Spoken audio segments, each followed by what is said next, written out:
শেষ সময় যেই যত বেশি পড়াশোনা করবে তার রেজাল্ট ভালো হওয়ার সম্ভাবনা তত বেশি। তুমি হয়তো ফার্স্ট ইয়ারে পড়াশোনা করছো বা করো নাই, বাট এই লাস্ট টাইমে প্রত্যেকটা মিনিটকে যদি তুমি কাজে না লাগাও, তুমি তোমার লাইফে তুমি তোমার এইচএসসি রেজাল্টটা ডেফিনেটলি ফলো করবা। মাথায় রাখবা এই লাস্ট টাইমের এক একটা মিনিট এক একটা ঘন্টার চেয়েও দামি। এখন তোমার মনে প্রশ্ন তোমার ভাইয়া এই লাস্ট টাইম আর যে কয়টা দিন বাকি আছে, হোক সেটা 1 মাস 40 দিন, আমি কি এই সময়ে পড়াশোনা করে আমি কি এইচএসসি তে A+ পাবো, আমি কি বৃত্তি পাবো, আমি কি আমার ঢাকা বিশ্ববিদ্যালয়ে চান্স পাওয়ার জন্য এগিয়ে থাকবো? আমি বলবো বুকে হাত দিয়ে যদি তুমি আমার সাথে শপথ করতে পারো এই লাস্ট টাইমে যে কয়টা দিন সময় আছে যদি তুমি কাজে লাগাতে পারো, তুমি ডেফিনেটলি এইচএসসি তে A+ পাবা, তুমি বৃত্তি পাবা, তুমি ঢাকা বিশ্ববিদ্যালয়ের জন্য যথেষ্ট এগিয়ে থাকবা। ভাই প্রমাণ কি? প্রমাণ আমি আবু সুফিয়ান নিজে। আমি নিজে অনেক পড়াশোনা করি নাই। যখন আমাদের এইচএসসি ইন্টার সেকেন্ড ইয়ারে টেস্ট পরীক্ষা শেষ হয়েছে, হাতে ছিল 2 মাস। ওই 2 মাস আমি আমার সর্বোচ্চ লেভেলের পরিশ্রম করছি আলহামদুলিল্লাহ।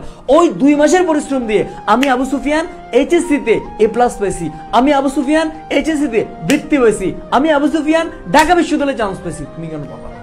তুমি কেন পাবা না? ইতিহাস কখনো মনে রাখে না তুমি তোমার শুরুটা কিভাবে করেছো, বরঞ্চ ইতিহাস মনে রাখে তুমি তোমার শেষটাকে কতটা সুন্দর করেছো। তোমরা যারা যারা এবার এইচএসসি পরীক্ষা দিবা, তোমার এইচএসসি জার্নিটাকে আজকে থেকে শুরু হয়েছে, 1 মাস আগে থেকে শুরু হয়েছে না। ওই যে তুমি তোমার এসএসসি পরীক্ষা দিছো, এসএসসি রেজাল্ট দিয়েছে, এরপরে কলেজে ভর্তি হইছো, তখন থেকে তোমার এই এইচএসসি জার্নিটা শুরু হয়েছে। আমি যদি তোমাকে প্রশ্ন করি, তুমি বুকে হাত দিয়ে বলো তো তোমার এই এইচএসসি সিলেবাসটা কি কমপ্লিট হয়েছে? আমি জানি অধিকাংশের উত্তর আসবে যে ভাই এখনো শেষ হয় নাই। তুমি দেখো তো যেই 2 বছরে তুমি তোমার এইচএসসি সিলেবাসটাকে কমপ্লিট করার কথা, এখন পর্যন্ত তুমি কমপ্লিট করতে পারো নাই। এই সম্পূর্ণ সিলেবাসটাকে আর অল্প কয়েকদিনের মধ্যে তোমাকে কমপ্লিট করা লাগবে, তোমাকে রিভিশন দেওয়া লাগবে, তোমাকে এক্সাম দেওয়া লাগবে। মাথায় রাখবা শেষ ভালো যার সব ভালো তার। হয়তোবা তুমি তোমার কলেজের ফার্স্ট ইয়ার থেকে তুমি তোমার পড়াশোনাটাকে অনেক সুন্দরভাবে গুছিয়ে শুরু করো নাই, বাট ডোন্ট ওরি, তোমার শুরুটা মানুষ দেখবে না, তোমার শেষটাই মানুষ দেখবে।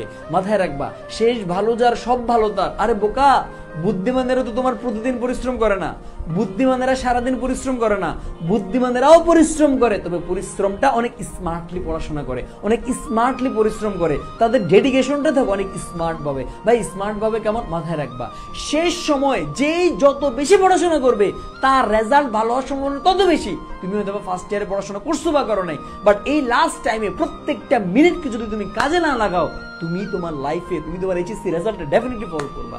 মাথায় রাখবা এই লাস্ট টাইমের এক একটা মিনিট এক একটা ঘন্টার চেয়েও দামি। এখন তোমার মনে প্রশ্ন তোমার ভাইয়া এই লাস্ট টাইম আর যে কয়টা দিন বাকি আছে, হোক সেটা 1 মাস 40 দিন, আমি কি এই সময়ে পড়াশোনা করে আমি কি এইচএসসি তে A+ পাবো, আমি কি বৃত্তি পাবো, আমি কি আমার ঢাকা বিশ্ববিদ্যালয়ে চান্স পাওয়ার জন্য এগিয়ে থাকবো?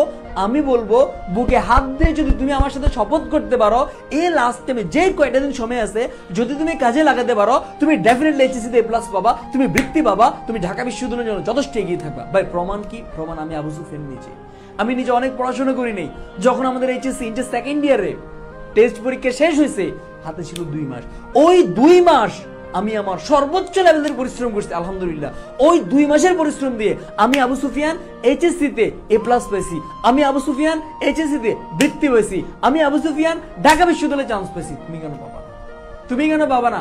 ভাই আপনার অনেক ভালো মেধা, আমাদের মেধা ভালো না? না না রে বোকা, এগুলো অজুহাত, এগুলো অজুহাত। আল্লাহ কাউকে কম মেধা দেয়নি, প্রত্যেকের মেধা আছে, জাস্ট আমরা ইউটিলাইজ করি না। তোমাকে আমি জাস্ট একটা কথা বলবো, ভাইয়ের কথা ধরে জাস্ট একটা দিন সকাল দুপুর বিকাল সন্ধ্যা রাত একটা দিন তুমি 12 ঘন্টা পড়াশোনা করো, একটা দিন তুমি 13 ঘন্টা পড়াশোনা করো, তুমি নিজে মিলাই নিও তোমার কি পরিমাণ সিলেবাস শেষ হয়েছে। তুমি জাস্ট মিলাই নিও, জাস্ট একটা দিন, বেশি না, একটা দিন দেখো। এরপর তুমি আল্লাহকে বলে আল্লাহ তুমি আমার মেধা দাও নাই, আল্লাহ তুমি আমার মেধা কম দিছো। এরপর তুমি বলিও জাস্ট পরিশ্রম করো, পরিশ্রম করার মন মানসিকতা রাখো। লাস্টে আর অল্প কিছুদিন আছে, এই অল্প কিছুদিন যদি নিজের লাইফের বেস্ট পরিশ্রমটুকু দাও, আমি হলপ করে বলতে পারি তুমি তোমার এইচএসসি তে কল্পনার চেয়েও ভালো রেজাল্ট করবে ইনশাআল্লাহ। আমি বৃত্তি পাইছি না, এই বাট আমি বৃত্তি পাইছি না, তুই কেন পাবি না? আমি যদি অল্প কয়েকদিন লাস্টে পরিশ্রম করে যদি আমি A+ পেতে পারি, বৃত্তি পেতে পারি, দাবিতে চান্স পেতে পারি, তুমি কেন পারবা না? ডেফিনেটলি পারবা। জাস্ট কনফিডেন্স লেভেলটা রাখো, ইনশাআল্লাহ আমি পারবো, আমাকে পারতেই হবে, আমি পারবো, আমাকে পারতেই হবে। এই লাস্ট টাইমে কয়দিন আছে দেখার সময় নাই, প্রত্যেকটা দিন আমি আমার সর্বোচ্চ ব্যবহার করব, প্রত্যেকটা দিন আমি 12 ঘন্টা পড়াশোনা করব, প্রত্যেকটা দিন আমি 13 ঘন্টা পড়াশোনা করবো। ভাই সম্ভব? সম্ভব। তোর এখন কলেজ বন্ধ, তোর স্কুল বন্ধ, তোর সব বন্ধ, বাসায় বসে পড়াশোনা কেন করতে পারবি না? 24টা ঘন্টা খাওয়া ঘুম বাদে বাকি প্রত্যেকটা মিনিট কাজে লাগাও। আবারও বলছি, এই সময়ের এক একটা মিনিট, এক একটা ঘন্টার চেয়েও দামি। শেষ ভালো যার সব ভালো যার। পরিশ্রম করো, ইনশাআল্লাহ সফলতা আসবেই আসবে। তোমার বাবা মায়ের মুখে হাসি ফুটাতে পারবেই তুমি। তোমার বাবা মা তোমাদের অনেক কিছু চায় না, জাস্ট এই দিনটা চায় যে তুমি এদেরকে কল দিয়ে বলবো, আম্মু আমি এ প্লাস পেয়েছি, আম্মু আমি বৃত্তি পেয়েছি, আম্মু আমি ঢাকা বিশ্ববিদ্যালয়ে চান্স পেয়েছি। জাস্ট এইটুক জিনিস শুনতে চায়, আর কিছু শুনতে পায় না, আর কিছু শুনতে চায় না।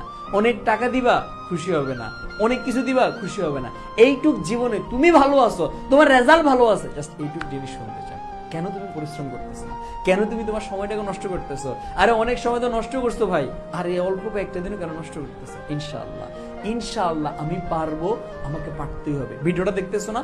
পজ করো, পজ করে বলো আমি পারবো। আমার সাথে সাথে বলো আমি পারবো, আমাকে পারতেই হবে, আমি পারবো, আমাকে পারতেই হবে। ইয়েস, ইনশাআল্লাহ আমি পারবো, ইনশাআল্লাহ। যখনই তোমার মধ্যে হতাশা চলে আসবে, ইয়েস আমাকে পারতেই হবে, অল্প কয়েকটা দিন সময় আছে, পরিশ্রম করো, পরিশ্রম করো, খাতায় লিখে লিখে পরিশ্রম করো। আজকে এত ঘন্টা পড়ছি, সকালে এত ঘন্টা, দুপুরে এত ঘন্টা, বিকেলে এত ঘন্টা, সন্ধ্যা এত ঘন্টা, রাতে এত ঘন্টা, লিখে লিখে পরিশ্রম করে হিসাব মিলে প্রতিদিনকে 12 থেকে 14 ঘন্টা পড়াশোনা করছো কিনা।